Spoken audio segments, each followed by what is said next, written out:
Hello everybody, my name's Swicey and welcome to my Hydra guide, my one-stop shop for Hydra. Here I'll be giving you guys the full rundown of Hydra after the changes, the basics of Hydra, the teams you should be trying to build, and giving examples for teams for even the most free-to-play players. This will include builds, masteries, blessings, and all that fun stuff, so let's get right into it. If your Hydra's looking like this, and there's a high chance it might be after the changes, we gotta look at the fundamentals of Hydra and take a look at what each Hydra head does. Starting with the head of Blight. The head of Blight is the poison head. The basic skill of it is called Dripping Claws. Attacks all enemies, places 3 poison debuffs for 2 turns, also has a 75% chance of placing Leech for 2 turns. Whenever you decapitate it, inflicts damage to all heads under HP burn, and it's whatever, it's not that big of a deal. Leeching Blight attacks all enemies, places poison debuff for 3 turns, instantly deals damage from all poison debuffs on each enemy under a leech debuff. The A3, which is the real problem, the one that you really have to worry about countering, places a poison cloud buff on all Hydra heads for 2 turns. This buff cannot be removed or transferred. So with this, a poison cloud is a buff that blocks everything essentially. Unless you're placing it and not hitting, any hit that hits a poison cloud will be a weak hit guaranteed every single time. So that's very important to counter, and the best way to counter that is by either placing HP burn or block buffs. Do keep in mind that if you place an HP burn without hitting while poison cloud is out there, you can go ahead and put that HP burn on, and you will then be ignoring the poison cloud, doing actual damage, critting, and placing all your debuffs and things. Now, Almighty Blight, this head receives double damage from HP burn debuffs, and then decreases the damage all Hydra heads take from AoE attacks by 10%. That's pretty rough for AoE damage dealers. Single target is generally the best way to go in the Hydra, just from my experience. And then damage from this damage that scales from enemy max HP cannot exceed 10% of this head's max HP. Damage taken in 1 tick from HP burn debuffs cannot exceed 40,000. Damage taken from reflected damage to the War Master, Mastery, or Giant Slayer cannot exceed 50,000 HP per attack. I believe this is basically how everything works on all Hydra heads, so I'm not going to read this every time, but reading it one time is fine. You can't control the Hydra, essentially, is what this is saying, outside of increased speed and decreased speed. Then we have the head of Torment. The head of Torment is one of the hardest heads to handle. I think there's like 3 or 4 of the heads that really suck to go against, and head of Torment is probably the number 1 most annoying head. Maybe not the hardest to handle, but it's just a very annoying head, and one you basically have to bring a counter to, even if it's a light counter, but it's just very important. On the A1, we have attacks one enemy has a 50% chance of placing Fear debuff for 2 turns, cannot be resisted or blocked. After the first attack, attacks all enemies under Fear or True Fear. When decapitated, removes all Fear or True Fear, and then places Perfect Veil on 2 turns on 2 of your champions. The A2, which is the only other skill here, attacks all enemies, damage increases by 25% for each debuff an enemy is under. Based off of these, it isn't that bad, but it's the passive. When attacked by enemies not under Perfect Veil, places True Fear debuff on them for 1 turn. This cannot be blocked or resisted. This is absolutely horrendous to deal with, and the only ways to deal with it are clearly a Perfect Veil, Shamel, or cleansers. Just a bunch of cleansers, and that's usually what I do. I usually go with cleansers because there isn't that many insanely strong Veil champions that I personally have. 2 of the best Hydra champions actually have a Veil, I just don't have them, that being Glycad and Feral, probably 2 of the best Hydra champs flat out. Then we have the head of Mischief. Thieving Claws attacks the enemy with the most buffs, steals the buffs steals all buffs from the target and steals 50% of the target's turn meter. If there are multiple enemies with the same number of buffs, this attack will target one of them at random, will ignore Veil and Perfect Veil buffs. When decapitated, decreases the turn meter of all Hydra heads by 100% when this head is decapitated. This is a very important thing to have to deal with. You usually want to have somebody that either has the most buffs with high resistance, or you want to have block buffs on the head. And then this is a nice thing to keep in mind. You can control the Hydra heads through decapitating the head of Mischief. It's the squishiest head and the one you want to be hitting the most anyways, but it can be hard to hit, and we'll get to that. Then Spoils of Mischief applies a buff spread effect, taking all buffs from this head and placing it on all heads. Changes the duration of all spread buffs to 2 turns. So if you had a 50 turn lasting buff, it'll take it, it'll spread it to the other heads and make it 2 turns. Then we have the passive Almighty Mischief, has a 75% chance of redirecting an enemy attack onto another random head, will not occur if this head is under Hex. Hex is incredibly important to have in Hydra, 1 for damage and 2 for dealing with Mischief, because if this isn't out there and you don't have only AoE attacks, there's a 75% chance you won't get to attack this head, and it can be one of the hardest ones to deal with flat out, especially if one of your champions gets eaten by this head, because then you will just kind of be screwed, really. And then we have the Head of Wrath, another really hard one to handle without a reviver. We have the A1 Gnashing Jaws, attacks all enemies, places a 50% decrease attack debuff for 2 turns. Then the passive attack, each enemy hit received increases the vengeance counter by 1. Whenever the vengeance counter reaches 15, places a vengeance buff, a block debuffs buff, and a reflect damage buff on this head for 1 turn, then attacks all enemies. You need to have block buffs for this guy. This can just wipe your team straight up. The vengeance counter resets every time it reaches 15. Enemy hits will not be counted while under vengeance buff. Decapitated effect, inflicts damage to all heads whenever this head is decapitated. If this head is decapitated while under vengeance buff, the damage inflicted to all heads increases, and there's a 25% chance of placing a leech debuff on all heads for 2 turns. That is important to keep in mind. If you're able to control this, get some leeches out there. If you don't have leeches in your team, it can bring some sustain. Then Furious Roar attacks all enemies, places a Provoke debuff for 1 turn, also places increase attack buff on this head for 3 turns. This is very dangerous, another reason to bring block buffs, provoking your whole team. It can be blocked though, which is nice to have. Again, we're decreasing the damage we take from AoE attacks and all the other fun stuff that everyone says. Then we have the Head of Decay. The Head of Decay is the one that is going to be the most important to control, in my opinion. Well, all of them are very, very important to control. This one just makes it to where all your debuffs don't matter if you're not controlling it, which can be really, really bad. While the other ones you can really just damage out a little bit or bring 1 singular debuff. This one needs only 1 debuff, and it's very, very specific. Enough of me going on about it. The A1 attacks the enemy with the lowest HP, places a 100% heal reduction debuff for 2 turns. When decapitated, heals all enemy champions by 30% of their max HP, then restores 50% of the max HP of the enemy whose max HP has been destroyed the most. Well, no, any of the heads, any of your champions that have had their max HP destroyed, it will restore it all by 50% on all of them. Speed of Decay removes all debuffs from all heads, then fills the turn meter of all heads by 30%. This can be pretty rough. The A3 here removes all buffs from the head with the lowest HP, then places a life barrier buff on them for 4 turns. The life barrier cannot be removed or stolen. So this A2 is probably the hardest one to deal with.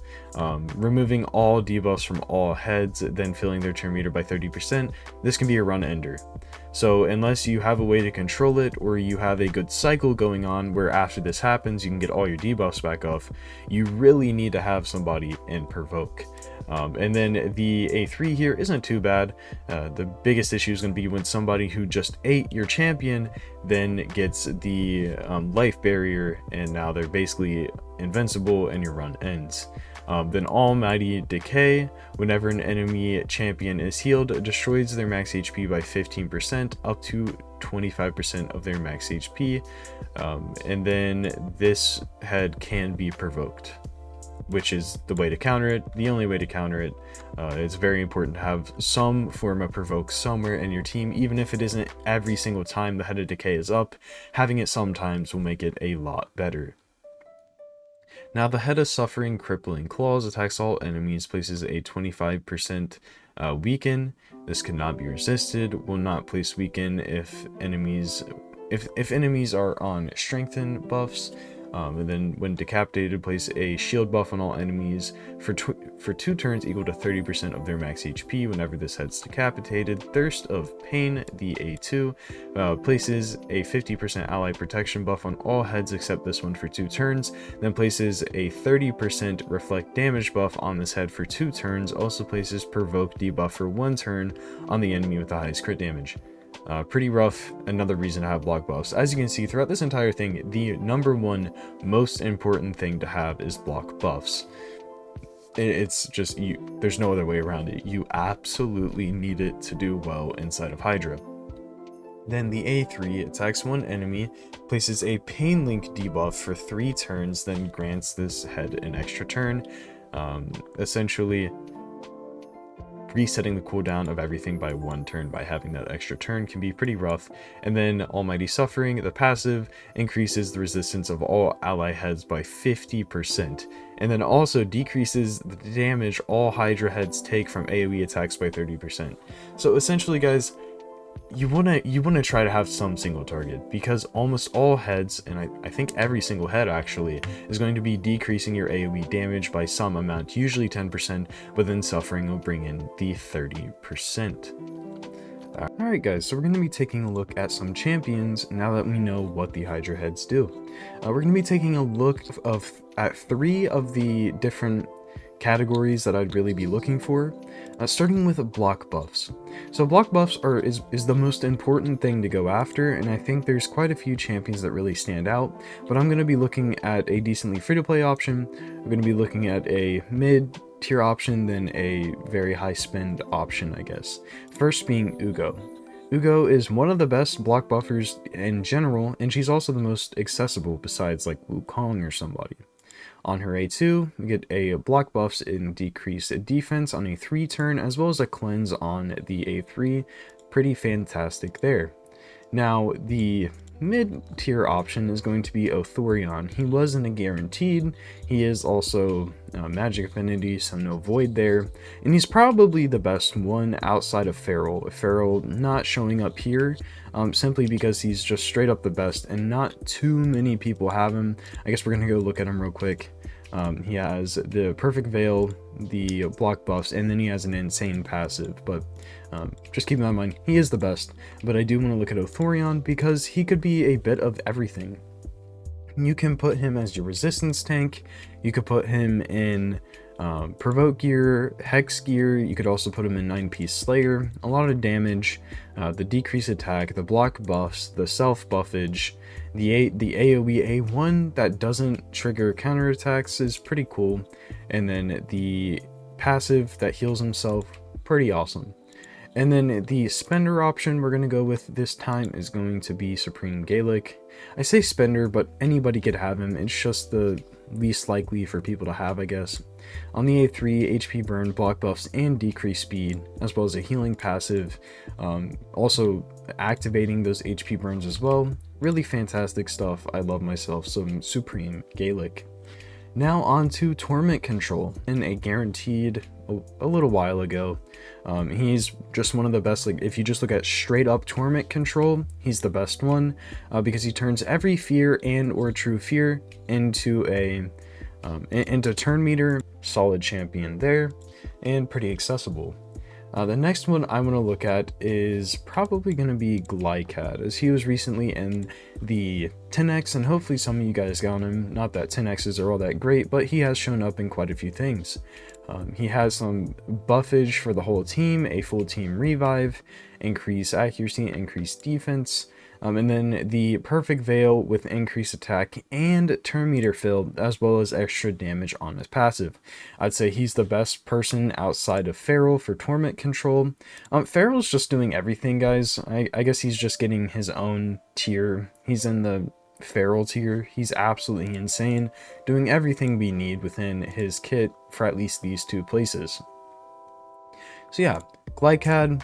We have, I guess, Feral, we also have Shamel, and then the last one I want to point out is going to be Duchess. So Duchess is a very OG champ that everybody has always wanted for forever. I personally have 2 of her, and she's great. The biggest issue with her when it comes to Hydra is this is on a 4-turn cooldown. So for the most part, you need to either run cooldown reduction on her, or you need to have cooldown reduction in the team, or you need to have buff increased duration. Which, I mean, isn't hard to get with like Lady Mikage being a free fusion technically, as well as champions like Godseeker and stuff that I've had guaranteed and whatever it may be. But Duchess, regardless of if you have the buff increased duration or not, she's absolutely fantastic. Now I think it's time that we go. I realized that I completely forgot to put supports in the video, which is one of the main categories of champions that you really need. And yes, I did put in Torment counters such as Duchess. I just kind of forgot to put in champions like Pt.1. And I think that it's time we do that now, so we don't get too far into it without you guys seeing them. Pt.1 is fantastic, one of the best supports for Hydra, one that I use in my Nightmare team. Another absolutely fantastic support is going to be Ursala from the Bannerlords here. Great epic support, one of the best. She doesn't really bring any Torment counter or anything, but she really does just bring some great support. She brings decreased attack, increased attack, strengthen, revive, increased defense. Just a great champion, somebody who is good in a lot of teams. Marichka is one of those absolutely god tier supports. We also have champions like our Rector Drafts here, who are also really good supports, but she also does bring the perfect veil, as I believe I already mentioned in the video. But those supports that you guys should really be looking into, well, investing, even if they don't exactly bring too much to the table in sorts of Provoke or whatever it may be. Like I said, Ursala, just one of those champs.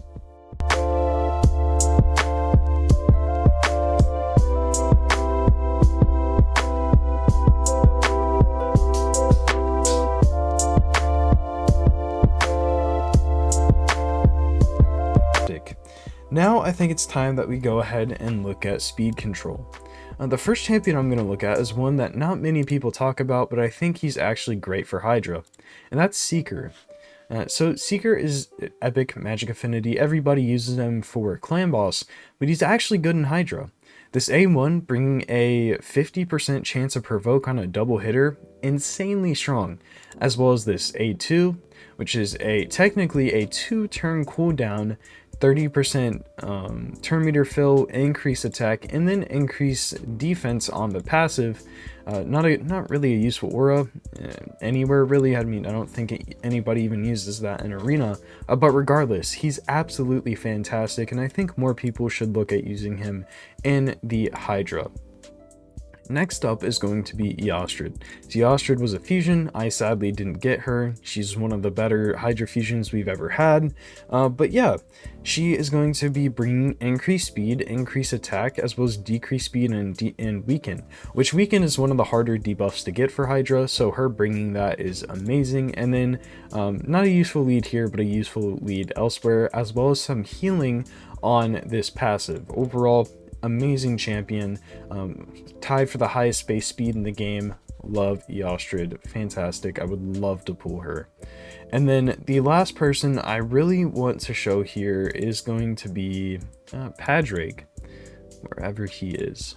He's also in this faction.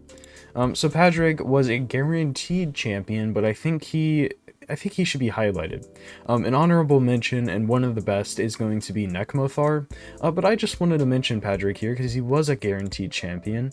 He does bring a cleanse to help with Torment, he brings increased speed, he brings turn meter boost, he brings obviously not a good lead here, he brings this insane passive that buffs everybody on your team for whatever they need, insane ally attack that can also help with turn meter fill if you're using somebody like Razavarg who boosts his own turn meter off of his A1 and things, and then decreasing champions cooldowns on the A1, 40% chance to happen, and resetting them by 2 turns, not even just 1 turn.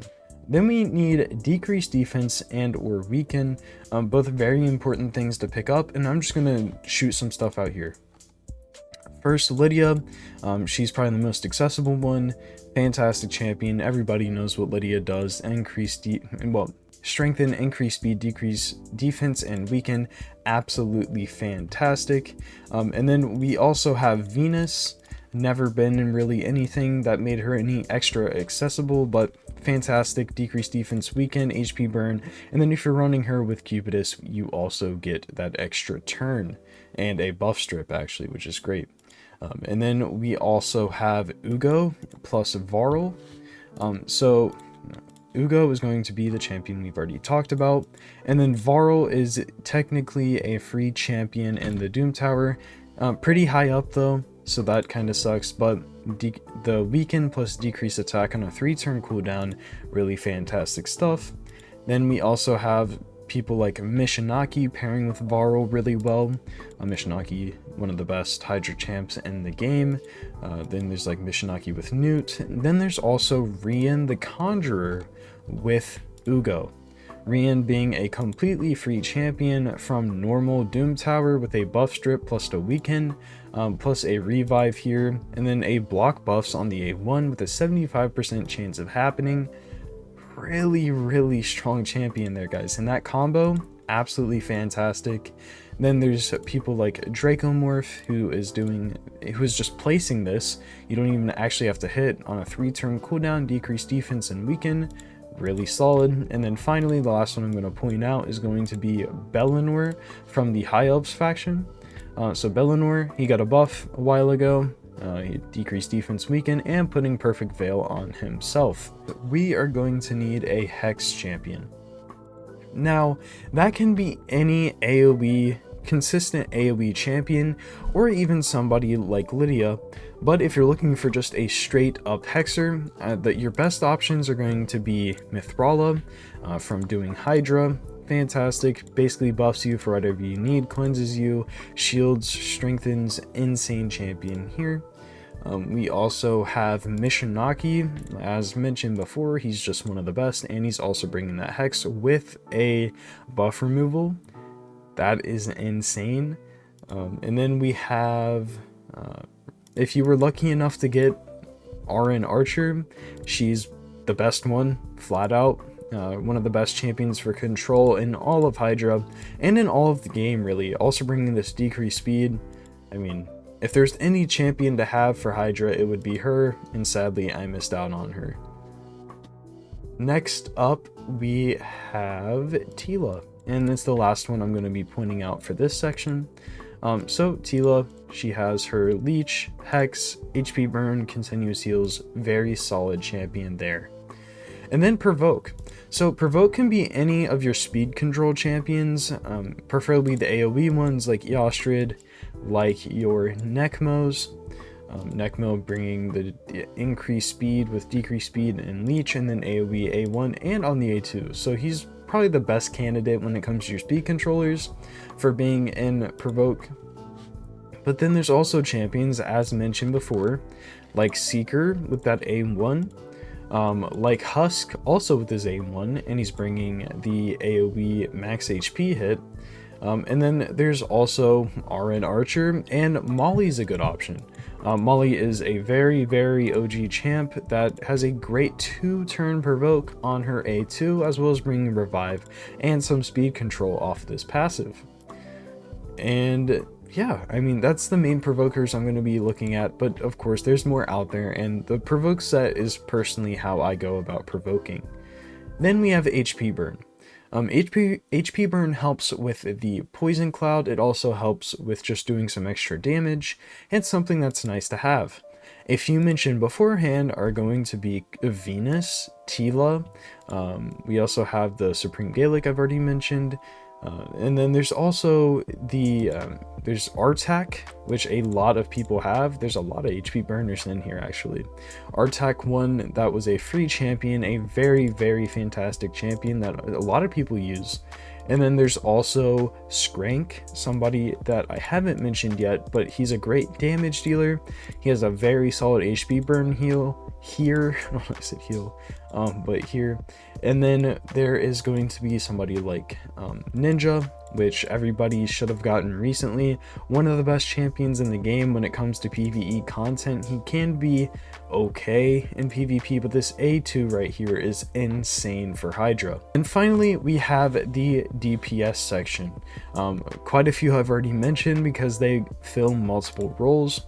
We have Ninja, we have Mishinaki, we have Husk, who I also mentioned, we have Geomancer that was already mentioned, we have Artak Othorion, Wukong, which I kind of mentioned. A lot of people already got him a long time ago, and everybody should have him really, because you can use that code when you first make your account, get him. Fantastic strip there. Newt is a great option here with this triple hitter max HP. Then there's also really harder to get champions like where is he? Carnage is a fantastic option. Toshiro, Trunda, Razzlevarg was a fusion, Thor was a fusion, and then Cupidus Venus, as mentioned multiple times throughout this. And then there's Onryo, my personal favorite out of all of the straight up nukers in the game. Easily my favorite. Alright, so barely we've looked at all of those things, let's go ahead and take a look at builds. So of course I've already shown my Lydia and my Supreme Gaelic, but let's talk a little bit more about what builds you could go on these champions or other ones. With Lydia, a great option is Hex or Provoke, as well as 9-piece Feral or 9-piece Protection. Those are two great options and things I would highly recommend going with. Champions like our Supreme Gaelics, our Ugos, any of the block buffs champions for the most part. You can go with Provoke, you can go with Hex, you could possibly go with a 9-piece Feral for some extra damage. You could go with Relentless. I think Relentless is definitely one of the better options for those types of champions. Where is my Ugo? I believe I have her in Provoke or Relentless right now. She's in Relentless. Okay, cool. So yeah, Ugo is in Relentless at the moment. 303 speed, 320 accuracy. No other stats that you're really looking for besides maybe some extra survivability. Of course, these aren't realistic stats. Just go ahead and scale them down for yourselves, guys. You don't need 300 speed. You can run 250 and have your accuracy at like 250 for wherever. If you're doing lower parts of Hydra, this is a build that would work very well in Nightmare Hydra. The next thing would be your DPS.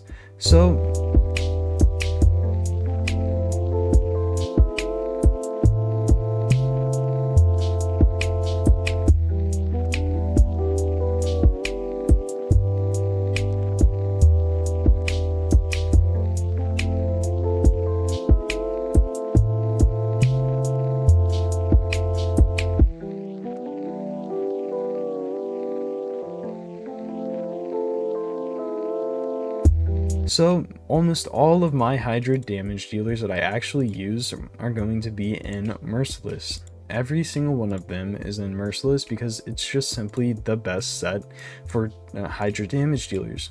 But you can always use like a Savage build. You could always use a Lethal build. Sometimes you don't even need to use any of those and you could just use whatever you want, because I could technically use my Artak, despite him not being built for Hydra, in Hydra. He has his build for soloing Ice Golem hard 9, could technically go to 10, but this is what I currently have on him, and I could easily use that in Hydra, no problem. You could also use Rhonda as your Hydra damage dealer, not that I have her built that well, but funny enough, she is in Merciless. But yeah, I guess without the speed, this is more of an accessible build, I guess. I don't know. I don't know what I don't really have too many accessible builds. I've scaled all of my builds down that weren't actually being used. Guess my ninja, his build's still pretty decent. Anyways, you guys get what I mean. I'm not trying to flex with my builds or anything. They're not the best, but I'm not trying to show in-game builds for a video like this. Just try to follow along the stats. Try to follow along what sets, and if you can't go with the sets, focus the stats, because stats are really what matter for the most part. If you do have one of your damage dealers in Savage, that's fantastic. If you're able to get your Husk in Provoke, that's definitely the best build for Husk. You could even use something like this, where your Royal Guard, or whoever it is, your max HP champion, besides the speed, just has some crit damage, some speed, some accuracy, and call it a day there. There's nothing too incredibly important I could say about the builds, guys, just kind of something I wanted to gloss over. When you are looking at your protectors for Hydra, I would highly recommend picking up Guardian. Guardian gear is from the Griffin inside of Doom Tower, and it helps tremendously with Hydra, let me tell you guys. Without that, my Nightmare team, that currently is doing decent damage, would not be able to do it. You can see right here how much damage he's soaking up, how much he's healing for and everything.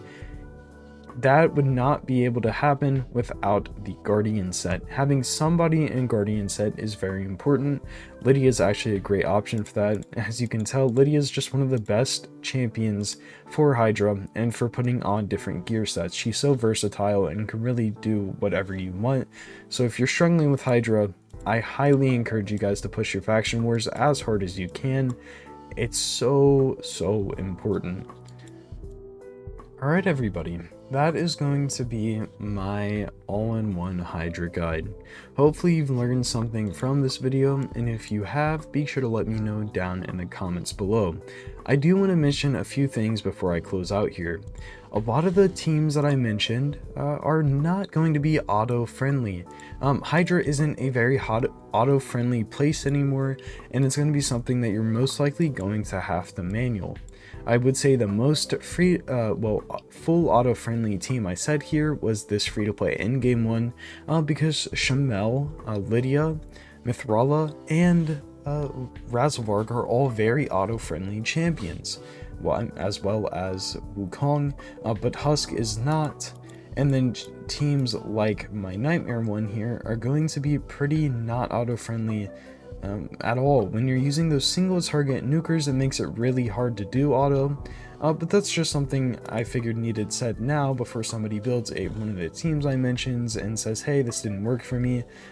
It's highly affected by how you run the team, as well as the builds you have on them, and if you're targeting, if you're manualing, whatever it may be, there's always going to be differences throughout how the actual performance is. But I hope I was able to help you guys. I hope you guys enjoyed this video. If you did, hit the like button, subscribe.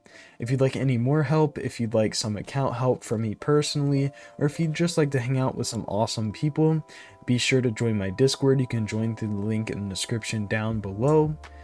Outside of that, I appreciate y'all. I'll see you on the next one. Peace out, guys.